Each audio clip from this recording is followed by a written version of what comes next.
In this video, I'm going to go over melting. So, first we need something to melt.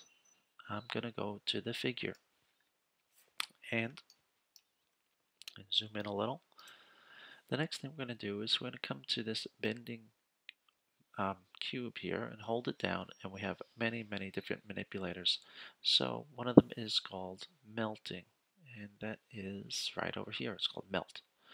I'll click on melt, and to get him melting we need to drag the melt into the figure. So the word melt into the word figure, and you can see he starts to melt. Now the strength is at 25, so when I drag the strength up or down, you can see the strength starts to melt the figure.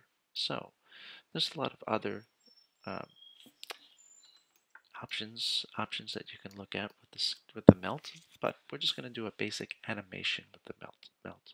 So to animate, make sure that he's at 0, the time slider, and the strength is at 0, and I'm going to press this little dot next to strength, and that is going to add a keyframe. That's telling this strength to be 0. Now let's move to, how about 50, and I'm going to make the strength all the way up to 100 and press the dot. So now this keyframe is telling the strength to be at 100. So if I drag back and forth between 0 and 100, you should see him animating. And how about we bring him back to life? So I'm going to go to 90. I'm going to make the strength 0 and press the key. So now he begins to come back up. And that's it.